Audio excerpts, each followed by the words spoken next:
About this book. What about this book? This is something. This is very special book. Why? Do you know why? Because it's a secret. No. Someone made me read this book.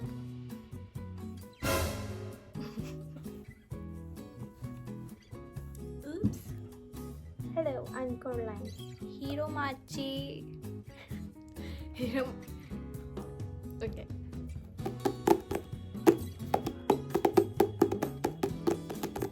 Hey book lovers, welcome to my channel Yume Reads, and you can call me Yume, although that's not my real name. But January has been a great start to the year in reading, and I've read 4 books last month. So get comfy and let's dive into my January wrap up. So the first book is It Ends With Us by Colleen Hoover. Someone made me read this book. So about this book, using first person narration, the the themes such as domestic abuse and motherhood were highlighted, and Lily Bloom, the protagonist as well as the narrator, who uses journal entries which that were written by her 14 or 15 years old self, uh, brings out the role of memory and trauma in her life that further dictates her relationship with Ryle Kincaid. There was this one quote by Ryle, which I really like. There is no such thing as bad people. We're all just people who sometimes do bad things. This was said by Ryle. And then Lily thinks, yeah, that's true in a way. No one is exclusively bad, nor is anyone exclusively good. Some are just forced to work harder at suppressing the bad. So this quote kind of foreshadows also the domestic violence that happens in the further in the book, and then all of a sudden her teenage love, uh, Atlas Corrigan, he returns in Lily's life, and everything changes. This was followed by Ryle's abusive behavior towards Lily, like in the first instance he pushes her, and that kind of not acceptable. But Lily, she is like, I love him, I love my husband, and so I'm going to tolerate all this thing kind of attitude.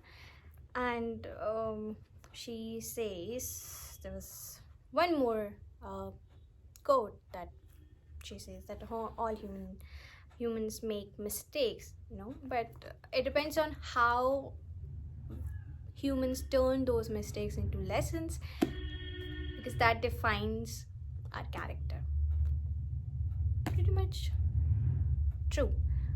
But that doesn't mean that you're going to tolerate domestic abuse in the name of love.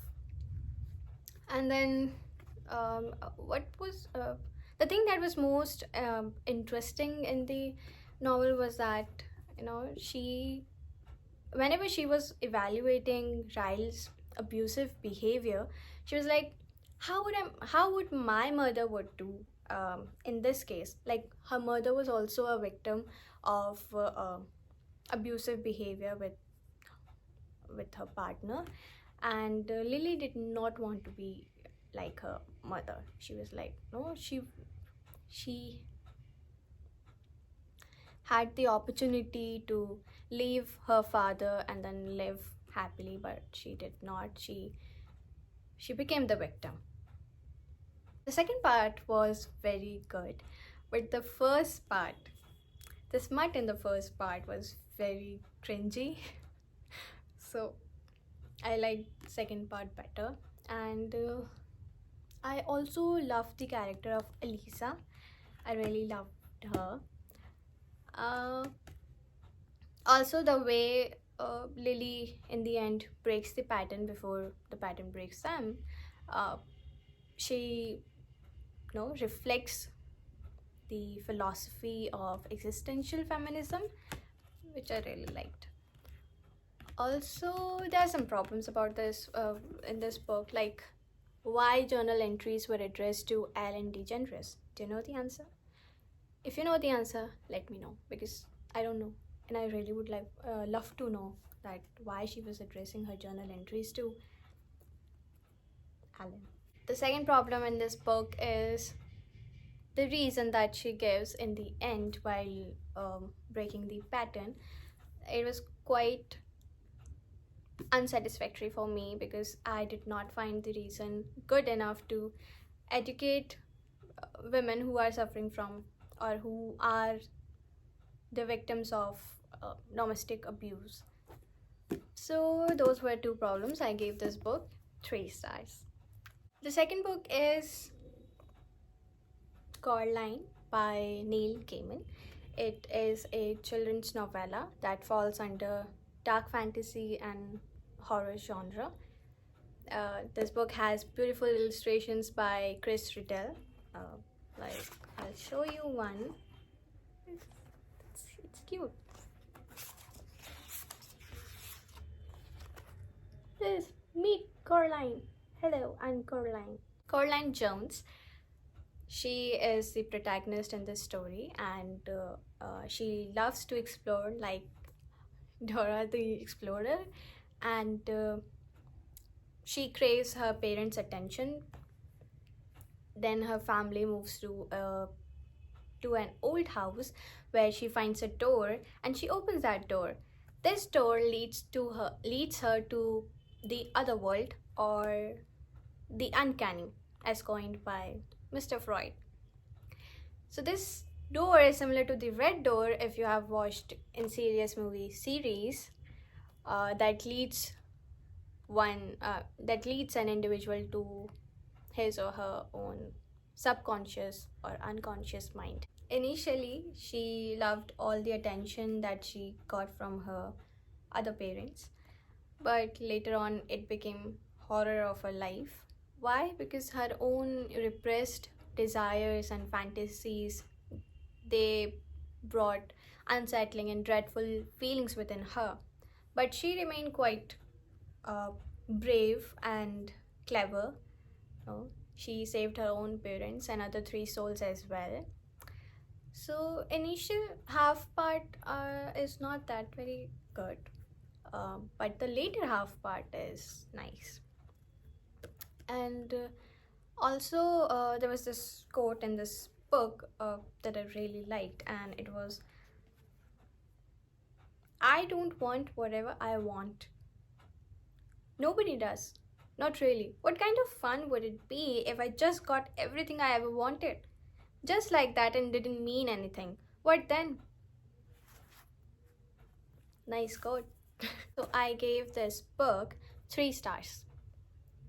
Third book is Convenience Store by Sayaka Murata. This book is hilarious. I really love this book. Keiko Furukura, something like that. So Keiko is 36 years old, and she has been working at a convenience store named Hiromachi. Hiromachi's Station Smile Mart. I don't know if I'm saying it right. So she's been working at that convenience store for 18 years as a convenience store worker. And this novel challenges the conventional thinking that is prevalent in the among the people living in a conformist society. The protagonist struggles to become a part in the machine of society, and so that she could be accepted as a normal person. She was different, and so everyone see her as as a diseased person. there's this another secondary character, Shiraha. He is also a victim of this conformist society. Uh, he says, if you ask me, this is a dysfunctional society, and since it's defective, I'm treated unfairly. The author has beautifully explained how a woman or a man can be seen as burdens in the society if they do not conform to the manual which is prepared by the society. So it is a very good book, and I gave this book 4 stars. So the last book is Verity by Colleen Hoover. I love this book. It was a true page turner for me. The layer of mystery added to the whole plot as a result of narrative technique was quite intriguing. Lone Ashley, she is the secondary character in the book, and she is approached to complete the book series, authored by Verity Crawford. For research purpose, she visits the Crawford house. That was a mistake. There she finds an autobiography of Verity entitled So Be It. And then what happened? You should read to know that. But it seems that Verity was manipulating the truth. So there are 2 options.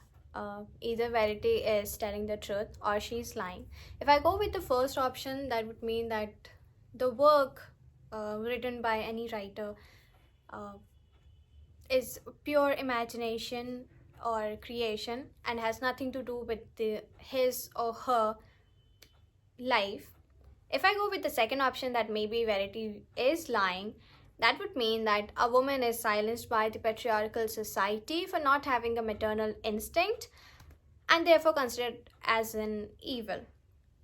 So, yeah, I gave this book 4 stars and I really like this book. If you're reading Coho for the first time, go with Verity. Don't go with It Ends With Us, because it is a very good book.